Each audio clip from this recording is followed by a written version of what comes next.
Hello. Welcome to Rafa Media Day press conference. So Rafa, you've been in Melbourne for quite a long time already. You obviously won the Melbourne Summer Set. How do you feel a couple of days before the first Grand Slam of the season? Well, good. Hopefully good. First of all, I'm happy to be here more than any other thing. That's the main thing for me, be back on the tour. Already played an event and yeah, having some good days of practice. As I said before the first tournament, I came here just with the clear goal to be back on the tour. That's the most important thing. And then if I am able to win matches and be improving every single day, fantastic, no? But main thing to be back, and I am enjoying that fact, and I am excited about playing again in a Grand Slam here in Australia. Any questions? Any questions, Rahul? Could I ask you first about how you're feeling after COVID? A lot of us who've had it noticed that it does affect our physical performance, but we're not competing in Grand Slam. So I wonder how you feel now with the Australian Open just about to begin. Well, I have been very sick during the COVID and taken days to recover, honestly. Feelings were not good during that 7 days, especially the first 4 days have been really hard. But after that, day by day, I felt a little bit better now, and I don't know if I have any negative feeling after COVID, because I have been outside of the tour for such a long time, so you never know why one thing happens or the other. No, but in general terms, I feel happy. If you tell me that I'm gonna be in my position today, 1 month ago, of course I will sign without a doubt the paper saying that I will be in this position and in this situation after all the things that really happened. So just enjoying the practices and be back and feel myself again a professional tennis player, and I'm playing some good tennis. Do you feel then like you're now in a position where, if it comes to obviously best of 5, the long haul endurance side of things in the Open, do you feel like you're well positioned fitness-wise again to be able to handle those rigours?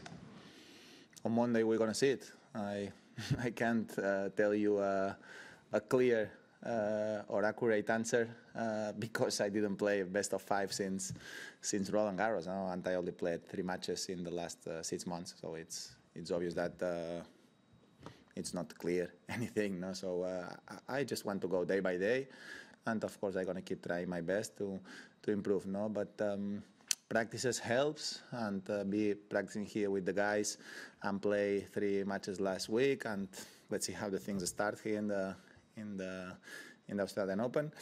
But every day that I spend on court, I think it's positive, no? And every match that I am able to win, it's very important for my confidence. It's important for my physical performance, and you never know what can happen later. Obviously, there's been a lot of distraction from all the Djokovic news, but I'm wondering how different you think this tournament would look with him in the draw and then without him in the draw, given that he's won this 9 times here and been a very dominant person. Just what will it be like with or without him? What's the difference? Well, I tell you one thing. It's very clear that Novak Djokovic is one of the best players of the history, without a doubt. But there is no one player in history that's more important than an event, no? Because the players stays and then goes, and the other players are coming, no? So no one, even Roger, Novak, myself, Bjorn Borg, who was amazing at his times, and tennis keep going. And Australian Open is much more important than any player. So if he's playing, finally, okay. If he's not playing, Australian Open will be a great Australian Open with or without him. That's my point of view. Hello. You've seen so many things, played so many matches in so many tournaments. The situation with Djokovic, what kind of lessons are there to learn from this, do you think? What should the sport take away from it? What's your impression? I don't know. I think the situation have been too far. I honestly am a little bit tired of the situation, because I just believe that it's important to talk about our sport, about tennis. We went through and we are going through very challenging times worldwide, without a doubt, with this pandemic. But talking, I mean, I know tennis is zero important comparing from what we are facing now, this virus. No, tennis is just an entertainment sport for people, and for us is our job. But in terms of importance in the world, is no important. So saying that, during 2 years we went through some challenging moments, no, because a lot of players haven't been able to survive to the pandemic because the prize money went down. We have been traveling with not many people next to us, without the full team, without the family, a lot of people, and a lot of people from countries outside of the Europe or America, North America, when the tournaments are the most, have been going through very challenging times. So staying on bubbles, so all these very challenging times at some point needs to finish, because it's very difficult to keep running a tour with tournaments losing money, with players going through mental problems for all of that. So if there is any solution, and the solution is the vaccine, that's it. We need to be vaccinated, and the situation needs to be better for the well-being of everyone and for the health of our sport. That I repeat is, but we are here to talk about tennis. As I repeat, it's not important comparing about what's happening in the world, that after a lot of millions are suffering. But talking about our sport, that's the thing that is the way to proceed. What, if anything... I don't hear you, sorry. Okay. Sorry. What, if anything, does you think this whole episode mean for Novak's legacy and his perception around the world with fans and for the sport entirely? I don't know, and it's in some ways up to him because I have zero to do. I wish him all the very best. I had a good relationship with him. I think during all our careers we did important things, as I said, for the tour, for our foundations, for charity. But we have been together when something negative is happening here in Australia or around the world. But in this case, there is a lot of, from my point of view, there's a lot of questions that need to be answered, and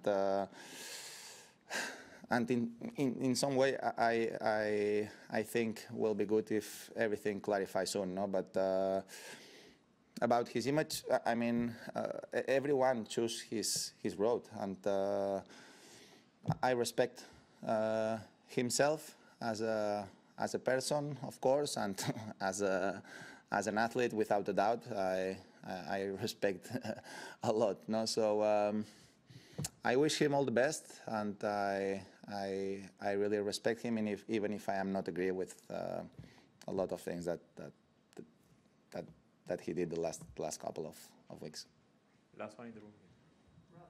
You've had breaks from the tour before, long breaks, of course, for injuries and other reasons. Do you find yourself appreciating the situation you're in now more, to be back in this tournament, be back playing, feeling good again? Does it mean more to you now? Well, unfortunately, I went through this situation a couple of times on my career, no? But you never know. Going to arrive a day that the comeback will be impossible, no? But I just want to try again, no? And I want to give my best. I want to give myself a chance to keep enjoying this beautiful sport and to keep fighting for the things that I have been fighting for the last 16 years. No, I really believe that if I am healthy and if I am able to play weeks in a row on the tour and have more or less a normal calendar, I will have my chances to be in an important position on the tour and give myself chances to keep fighting for important things. And that's the main goal for me. No? First thing, be healthy, then hold the passion. That sometimes is difficult when you are going through a lot of physical issues, but it's something that I'm very satisfied because I've been a very challenging time for me. The last year and a half with my foot, I have been suffering a lot, but I think I hold the positive attitude and the working spirit all the time, and that's probably why I'm here today. And we'll go to an online question from ESPN, Willie Weinbaum. Your question, please.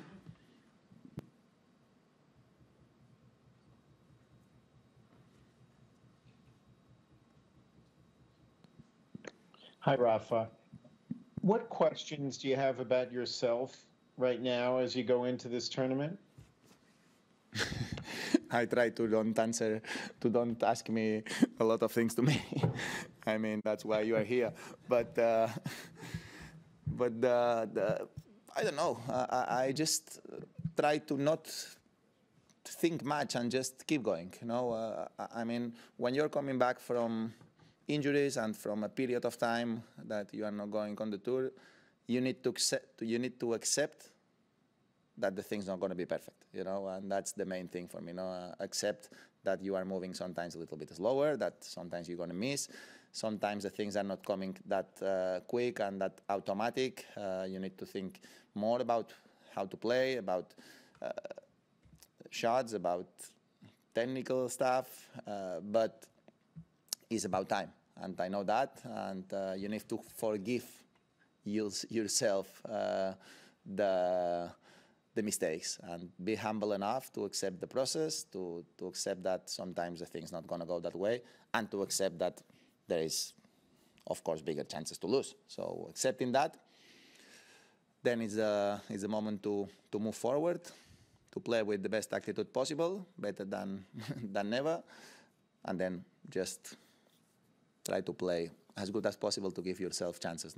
Sport change quickly, and what today looks very difficult, maybe in a couple of days, the personal perception, or the perception of everyone can change a lot. So I want to give my chance to make that happen.